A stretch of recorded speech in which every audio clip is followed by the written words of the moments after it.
Hello, folks, and welcome to Film Spectacle. The snow is falling, there's magic in the air, and our favorite Russian princess has her time to shine. If you're an elder millennial like myself, no doubt this 1997 animated classic has a special place in your heart. The romance, the comedic animal sidekicks, a great villain and a strong female protagonist, and the music, oh my god, the music.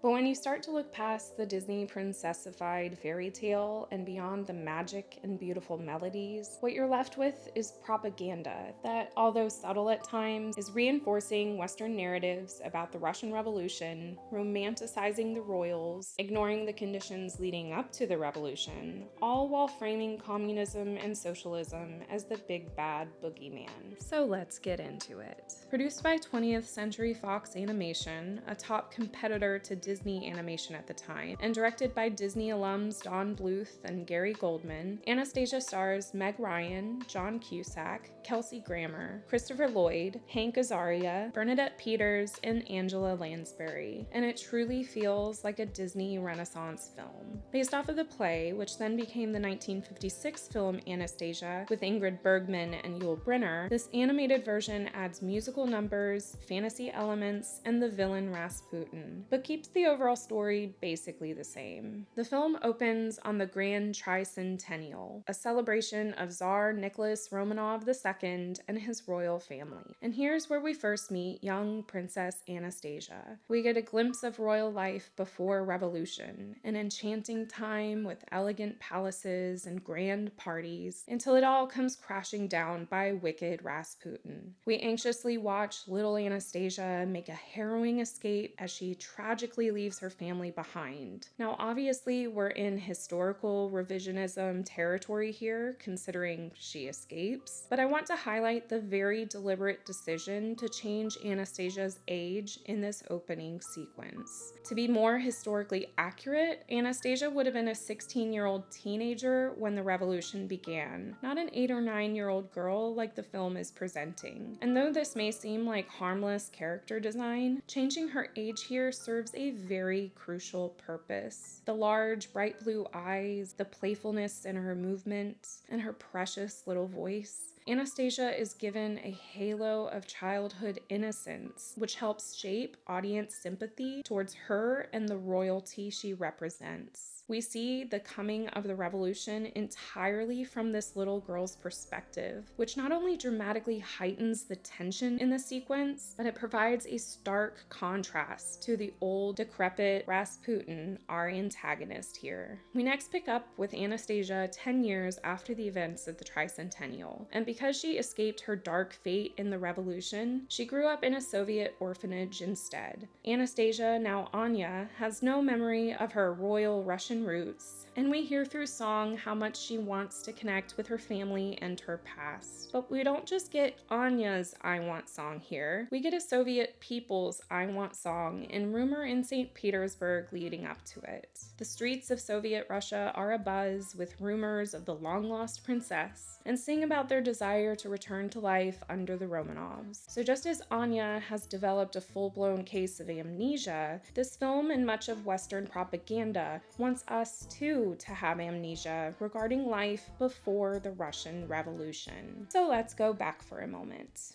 More than a decade earlier, a dress rehearsal, as Lenin called it, happened with the Revolution of 1905. This ended with Nicholas keeping the throne by offering the formation of the Duma, Russia's first state parliament. But the Duma quickly became a hotbed for corruption and those seeking power and personal gain. So while the aristocracy was throwing their spectacular parties, the majority of the country was living in extreme poverty. People were working long hours for low wages in dangerous and unsanitary conditions. Infant mortality rates soared while the average life expectancy was a whopping age of 34. And this tiny group of elites owned and controlled most of the nation's land and resources. So even though this film works overtime to paint the Romanovs as beloved and universally supported, the truth was quite the opposite. The people were desperate for a new system, a system far away from from feudalism and away from the czars and nobility. So the idea that there were people singing in the streets, dreaming of a return to the monarchy after the revolution, is not just funny, it's fantasy. But it's in the next sequence where we see this romance for the royals reiterated again, and much more powerfully. Anya wanders into an abandoned, boarded-up palace, and in arguably the best song in the whole movie, she sings as memories appear as ghosts of royal past. In a beautiful yet haunting song, playing off the melody from her music box and a Romanov family lullaby, we see a grand party come to life, full of lavish ball gowns, golden ballrooms, waltzing lords and ladies, as she comes face to face with a vision of her father, the loving Tsar. The sequence is enchanting yet melancholic and makes the audience feel a strong sense of longing for Anya to reconnect with her past, but further, for Soviet Russia to return to the glory days of the Romanovs. Enter Dmitri and Vlad, two conmen looking to get rich by finding the long-lost princess and think Anya is their ticket. From here, the film drifts into a Pygmalion/My Fair Lady love story as they make over the orphan in rags into a proper princess fit to fool the Dowager Empress. Anya and Dmitri start to fall for each other, helped in part by great chemistry between Meg Ryan and John Cusack in their 90s rom-com prime, but little do they know Rasputin is lurking beneath the surface, plotting to kill our darling princess. So let's talk about Rasputin. Now, historically speaking, the real Rasputin died before the Russian Revolution of 1917 by the hands of noblemen, but we'll just set that aside for now. Directors Bluth and Goldman, originally thinking the Russian Revolution was too dark for a family film, worked with multiple screenwriters to lighten the tone and work it into more of a romantic comedy instead. And for the big bad villain, they chose Rasputin, largely because of his mysticism and notoriety. He's a creepy, rotting corpse with horrible teeth, sings songs about killing in the night, uses dark magic, has a wisecracking albino bat sidekick, and has the thickest Russian accent of them all. And the visual contrast of all of this to our heroine could not be more obvious. Where he's a cold, undead monster, Anastasia is full of life and warmth. Where she represents the beauty of the royalty, he symbolizes their downfall and the revolution. He is, after all, the catalyst for it in this film. He casts a dark shadow upon the palace, turns the skies red, and with a curse to kill every last Romanov, Rasputin sparks chaos and ignites the Russian Revolution. Our little princess barely makes it out alive with the help of young Dmitri, and if that wasn't intense enough, the strong Soviet chanting and the music in this sequence takes it all up an extra notch. But it's here where we need to acknowledge the real shadowy figure lurking beneath this childhood classic, the CIA. Both Bluth and Goldman admitted to working with the Western intelligence agency to research Russian history and to help develop the script. Hence the very pro-imperial Russia bias we see here in Anastasia. Because much like Rasputin, the CIA has been skulking and scheming beneath the surface, working alongside Hollywood for many decades to manipulate audiences in favor of Western empire. And though all of this may seem like harmless storytelling in a kid's fairy tale, by making Rasputin the one who starts the revolution, this film is very sneakily aligning his motive with the motives of the revolution itself,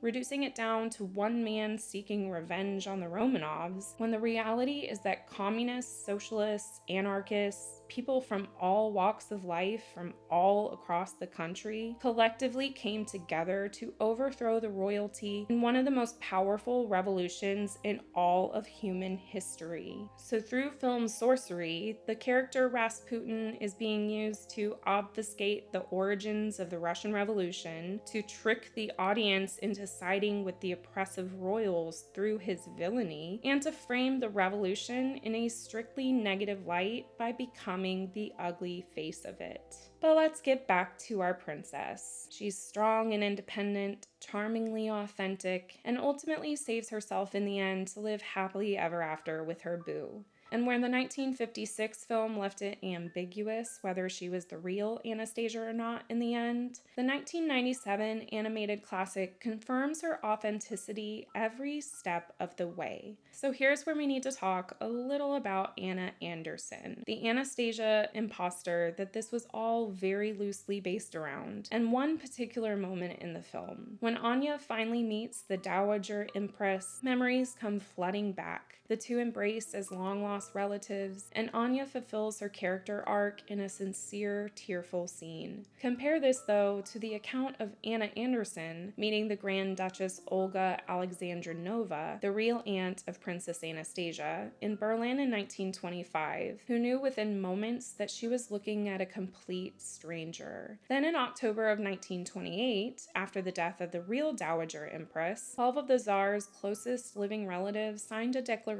that denounced Anderson as an imposter. This pretty damning statement read, "Our sense of duty compels us to state that this story is only a fairy tale. The memory of our dear departed would be tarnished if we allowed this fantastic story to spread and gain any credence." And that's exactly what this film and its legacy does. Even though DNA tests had confirmed Anderson was in fact not the real Anastasia before this film was even in development, Bluth and Goldman wanted their fairy tale with a happy ending, so they perpetuated this prominent Western rumor and got their knockoff Disney princess. Anastasia went on to become Don Bluth's highest-grossing film ever, became a staple in the streaming age, was then turned into a Broadway musical, and I'm sure it's only a matter of time before we get a bastardized live-action movie version too. But as lovely as 1997's Anastasia is, this fairy tale uses the Disney princess formula to repeat anti-Soviet propaganda straight from the CIA by not only keeping the myth of Anastasia alive, but by transforming her into a beautiful symbol of Russian royalty, glorifying and romanticizing the Romanov dynasty, all while using the villain Rasputin as a way to demonize and misconstrue the revolution itself. Because at the end of the day, the outcome of the Russian Revolution of 1917 is what eventually became the Soviet Union, a socialist superpower and a central antagonist to American empire. But ever since this seismic historical event happened, the capitalist class in the West has done everything in its power, including producing subtle propaganda pieces like Anastasia here, to prevent the same communist, socialist, anarchist, collective uprising from ever coming to American soil. But the time has come, comrades. The average American worker is working more days out of the year than a medieval peasant. Income inequality levels are worse than they were before the American Revolution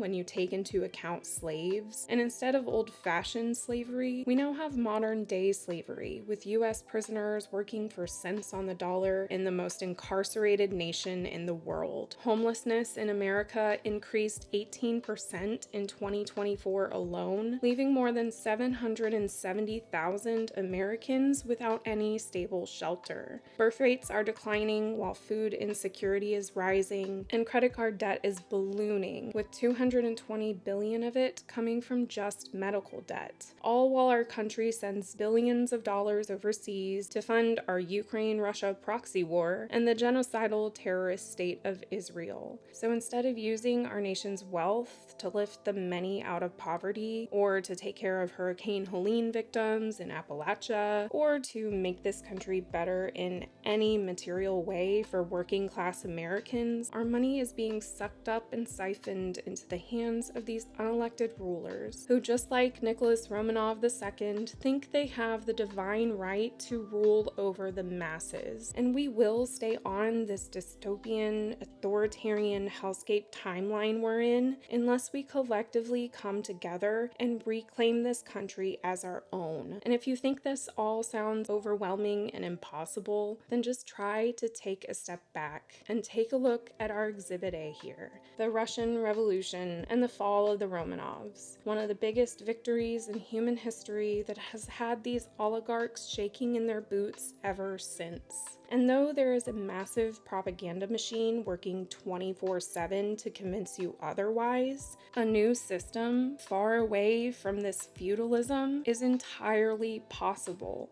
A happy ending is there for the taking for all of us if we choose to stand up and fight for it together as one. Anyways, thank you all for listening and watching. That's all for today, folks.